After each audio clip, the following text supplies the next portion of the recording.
Oke, a'udzubillahi minasyaitonir rajim. Bismillahirrahmanirrahim. Wa idza talaqtumun nisaa fa balagna ajalahunna fala ta'duluhunna an yankihna azwajahunna idza taradau bainahum bil ma'ruf. Wa idza talaqtumun nisaa, dan apabila kamu telah menceraikan atau mentalaki perempuan, fabalagna ajalahunna, maka telah sampai iddah mereka, ajal masa yang ditentukan untuk mereka, fala ta'duluhunna, maka jangan kamu halangi mereka, jangan kamu halangi perempuan, ayyankihna azwajahunna, untuk menikah dengan suami mereka, iza taradau bainahum bil ma'ruf, apabila mereka sudah saling taradau, saling reda di antara mereka dengan cara yang ma'ruf, dengan cara yang baik. Zalika yu'azu bih, demikianlah yang diajarkan dengannya. Zalika, demikianlah, yu'azu bihi, yang diajar dengannya, man kana minkum yu'minu billahi wal yaumil akhir, siapa saja di antara kamu yang beriman terhadap Allah dan hari akhir. Zalikum azka lakum, itulah yang lebih suci, lebih bersih bagi kamu, wa athhar, dan lebih suci. Wallahu ya'lamu wa antum la ta'lamun, dan Allah mengetahui sedangkan kamu tidak mengetahui. Jadi ini kalau orang sudah ditalak, maka iddah bagi perempuan yang bila masih ada haid adalah 3 kali quru', kan? 3 kali quru', 3 kali quru' maknanya 3 kali haid, 3 kali suci. Jadi dia diceraikan dalam masa suci. Dalam masa suci, kemudian sudah diceraikan tu, yang suci pertama tu belum masuk lagi, 3 kali haid dulu, 3 kali haid. Haid, suci, haid, suci, haid, suci. Itu 3 kali haid, 3 kali suci. Kalau dia masih ada haidnya. Jadi selepas 3 kali suci yang ketiga kali tadi itu, dia boleh menikah dengan orang lain. Ya. Dan kemudian kalau sekiranya perempuan tadi tidak ada haid, dia sudah menoposkah ataupun dia memang tak ada haid kah, kadang-kadang ada yang sakit kan, tak ada haid, maka iddahnya 3 bulan. Berapa bulan? 3 bulan saja, ya, 3 bulan. Jadi kiralah tarikh dia tu. Tapi kalau dikira dengan tarikh 3 kali haid, 3 kali suci ni, boleh jadi 3 bulan lebih, boleh jadi 6 bulan, boleh jadi 2 bulan. Karena masa haid orang tak sama, masa suci orang tak sama. Ada orang yang umpamanya dia haid tu 2 kali sebulan. Ada macam tu kan? Ada 2 kali sebulan, haid pangkal dengan ujung. Ataupun ada dia yang lama baru haid, sekali 2 bulan baru ada haid. Jadi dia kena tunggu dirinya tu sampai 3 kali haid, 3 kali suci. Itu iddahnya. Jadi kalau dia cakap kalau sudah sampai iddah, makna sudah sampai iddah tu, dah habis iddah tu, bukannya di tarikh habisnya tu, tidak. Yang ayat ni bukan untuk tarikh habis, tapi 2-3 hari sebelum tarikh habis. Kenapa dicakap sampai? Kalau kita jalan pergi ke suatu tempat, lepas tu kita nak tuju pergi ke satu rumah, ya, satu rumah.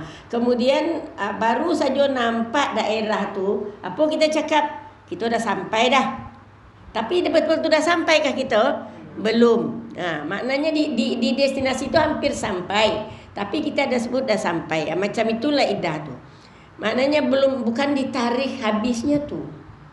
2-3 hari sebelum habis iddah tu berfikirlah, ya, pihak perempuan dengan pihak lelaki ni berfikirlah nak rujuk semula atau tidak. Kan, nak rujuk semula atau tidak. Itu pada ayat sebelumnya, ya. Nak rujuk semula atau tidak. Kalau umpamanya yang perempuan ni, yang lelaki ni nak rujuklah dia dengan suaminya balik, dengan isterinya balik. Jangan dia halangi, jangan dia rujuk tu, bukan maksudnya di sini bil ma'ruf, untuk kebaikan dia rujuk. Bukan dia rujuk untuk mencelakakan perempuan tu. Kalau rujuk untuk mencelakakan perempuan, tinggal 1 hari lagi masa dia rujuk.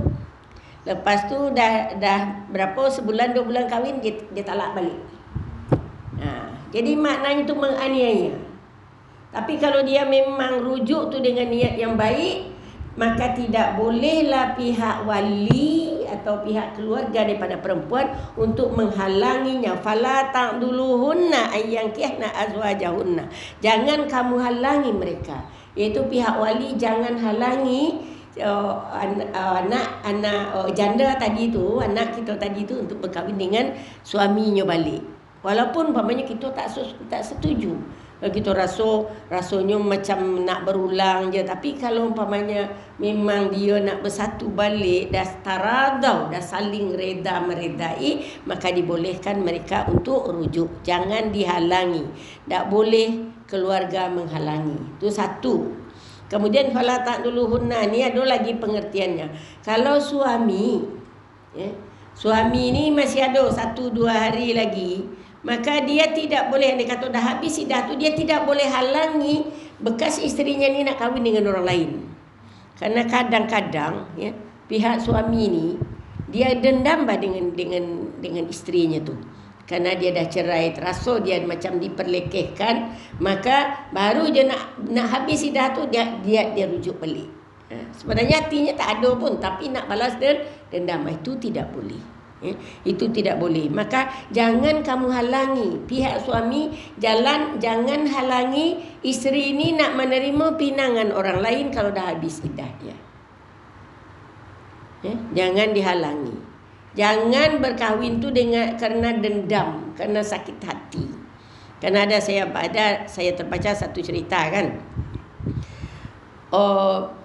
Seorang perempuan ni dulu menjadi ibu bayi tabung. Ibu bayi tabung, tahu kan? Artinya ada suami isteri tu dia tak boleh, yang si isteri okey apa dia, suami okey tapi tak boleh mengandung. Tak boleh mengandung, maka dia ambil telur dia dengan sperm dia, dimasukkan ke perut orang lain.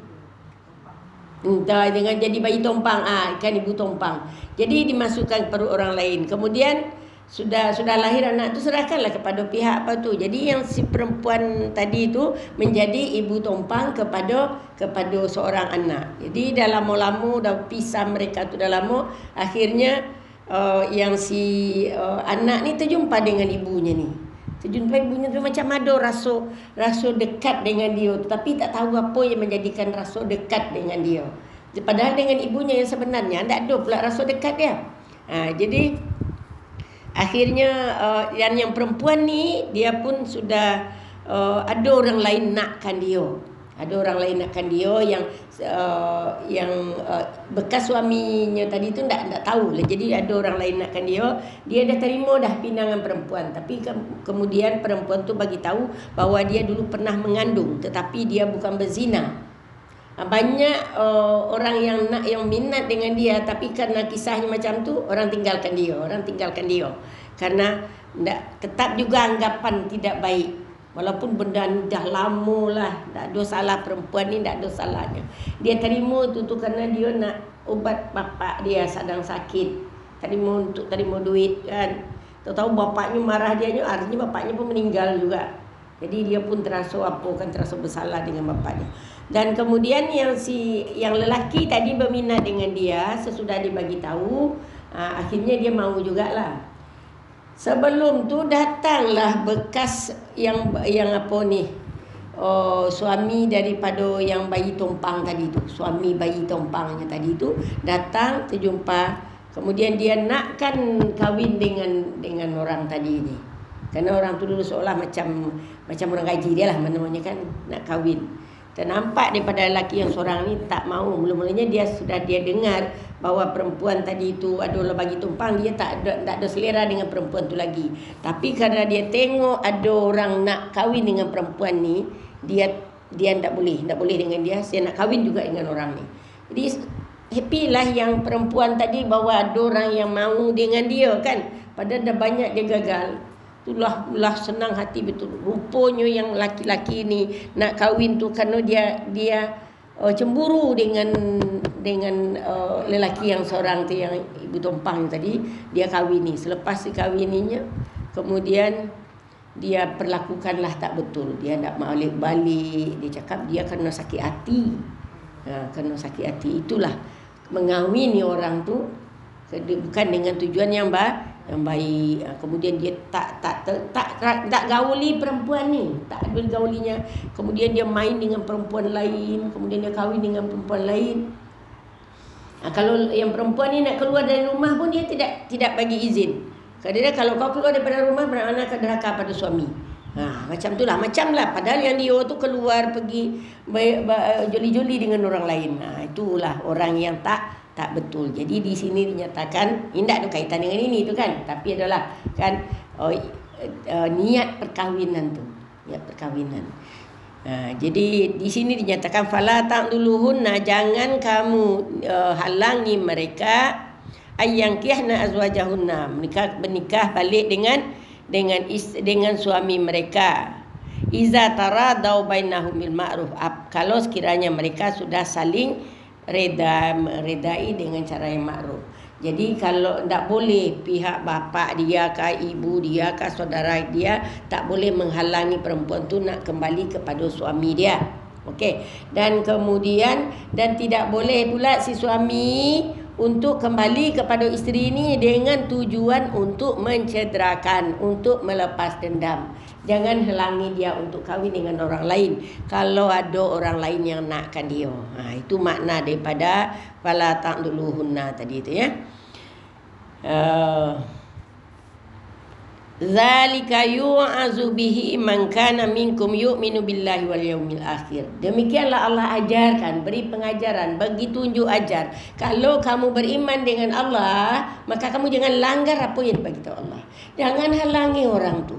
Karena Allah dah mampukan hati dia, kamu jangan halang. Kamu jangan penghalang, dan nanti di akhirat kamulah yang akan bertanggung jawab.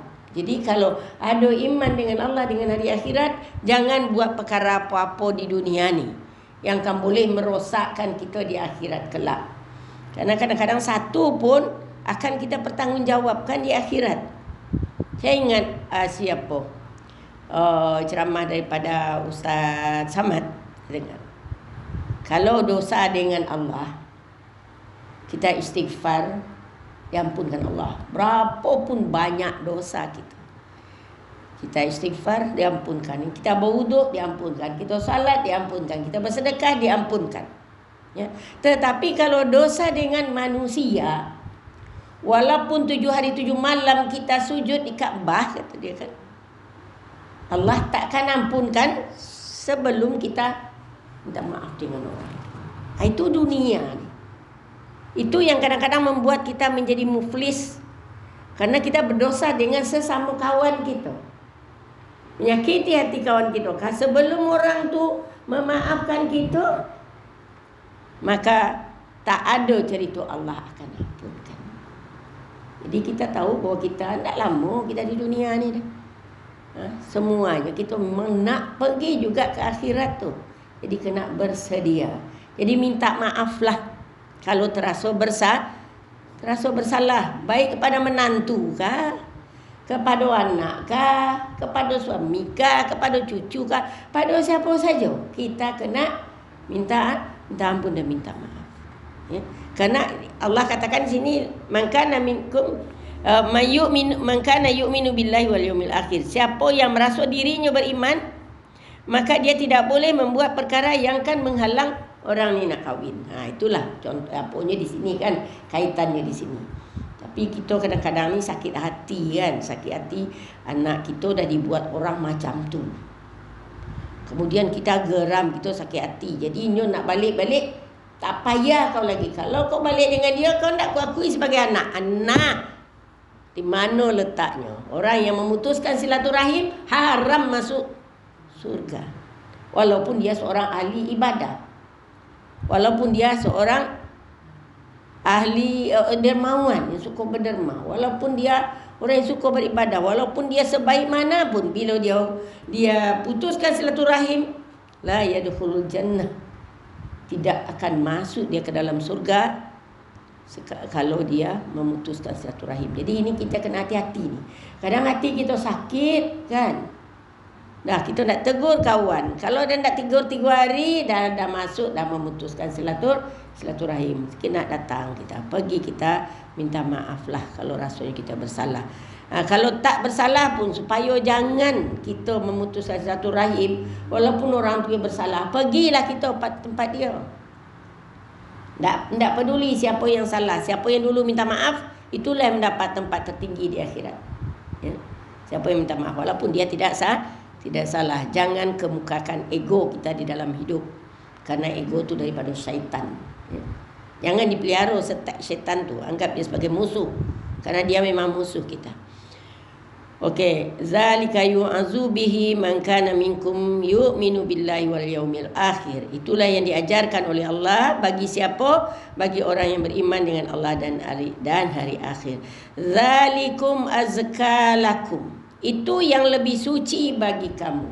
Baik bagi keluarga, baik bagi si isteri, baik bagi si suami, calon suami, itu yang lebih suci, azka, lebih suci, wa athar, lebih suci lah dua-duanya maksudnya tu. Athar dari segi suci yang zahir, azka tu dari segi hati. Jadi dia itulah yang lebih baik dan lebih suci bagi kamu. Ya, lebih suci. Wallahu, dan